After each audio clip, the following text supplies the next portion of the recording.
Hello once again. So my name is Dexter sa mga wala na kaila. And recently, I had an experience, an interesting one that I wanted to share, especially to those of you who are into selling. I build computers, I pick parts, and I usually research and ask clients to do the same as well. And recently, nako'y client ni approach sa ako and everything went well. And then, all of a sudden, there's a catch or there's a bump on the road. Niingon siya og, nice kayo. Wait, akong inquire or pangutanon ako asawa. I believe maybe 90% of your sales would end up as a no for that. So, in this video, gusto na ko i-share sa inyo how to overcome that and at the same time, gain a new friend.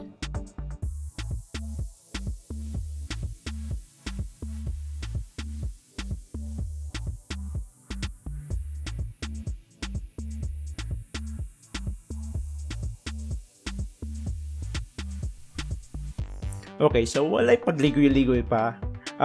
Gusto na ko ipop-out karon kung unsay gitubag sa iyang asawa after knowing ang presyo is ingadto. Alright? So, this is how their conversation went. Wife: Huy kamahal, yan na lahat yan? Husband: Hindi pa yata, system unit lang. Wife: System unit pa lang yan? Oo, loves. Nako, kung system unit pa lang, ayoko. Ang mahal. Pwede man ta magsugod sa barato lang. Di kaya sa budget? Wife: Murag mo taas akong dugo sa presyo. Oh my God, sakit kayo na siya. Kanang wala nako nalipay. Okay, loves. Di lang sa. So, that conversation alone from the husband and the wife, close na yung deal.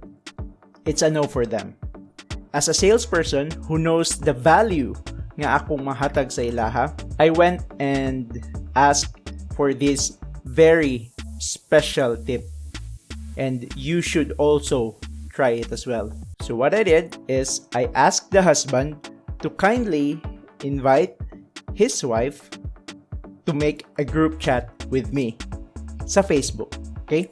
So, kung naay isa ka tip nga kailangan nimo i-note or buhaton karon kung gusto ka maka-recover ani nga barrier sa sales, you can end this video after knowing that set a group chat in Facebook with their wife. Kana lang. And discuss, convince the wife, and perhaps get a yes from them. So, para sa mga tao nga gusto mo padayon sa video, let's continue. So, pag chika-chika na mo sa group, it went like this. Wala na ako gibaligyan ng wife. I didn't mention any sales. I didn't mention any amount. I didn't explain what a computer is. Instead, first, nag-build ko og rapport kang wife. Okay? So, don't mention any product. Ayaw pag-upsell. Ayaw ibaligyan ang product directly. Instead, go and touch their heart. Build a rapport. So what I did, I asked the wife, para asa ang PC? Tubag nila is para sa ilang work since VA si wife. I myself is a virtual assistant for 7 years. And that went easy for me. I shared my experience as how I went into my VA career for 7 years. And yes, I mentioned that I used a laptop before and I built a PC for myself as well. Kay need kaayo na, especially sa mga go-work online. And after that, wala pa ko nag-mention of any sales pitch. Okay? Ni-continue pa ko og chika. And after a while, nakuha na ako ang akong response nga gusto, which is, mga haha nga mga comments or mga haha nga mga responses to both the husband and the wife. So, naka-create ko environment sa group chat nga both si husband and si wife happy together with me. okay, as a salesperson, and I befriended them. All right.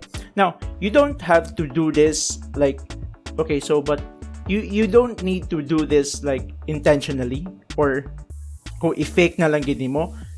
No, that doesn't work. So be as authentic as possible. Okay? Know what you are selling. Kabalo ka sa value sa product ng imong ginabaligya. Show it to them. Alright? After I set a group chat with them, I build a rapport with the wife. And third, but not the least, is to show them the value that you can give. For me, in the world of selling, price comes last. Value comes first. The people will buy you before your product. Okay? So it's so important that you can show your authenticity, you can show your commitment, and you can build trust with your customer. And guys, trust me, this group chat nga tip is very effective, but this is a one-way trip. Okay? So kung masayop ka at first, then there's no going back. Okay? So make sure to prepare first. You can always ask them what they need and want at the same time. So they have to understand the value that you are going to give them regardless of the price. And since while we're into it, I was reminded of a note from my online mentor saying that I don't believe in discount. Okay? So, ayaw i-discount ang imong price as long as you know the value of your product and the commitment nga imong ma-provide sa imong customers. Go for it. I know, dagan na kayo naka-experience ni before, whether you are selling insurance, selling food, selling makeups, selling everything. Naagi yung mga barriers, and one of those is the quote, ako sang pangutanon akong asawa or ako sang pangutanon akong husband. There's nothing wrong with that. Mutual understanding dapat, especially sa budgeting with the family. I for one ask permission to my wife whenever and wherever I attempt to buy something. So hopefully you gain something from me today.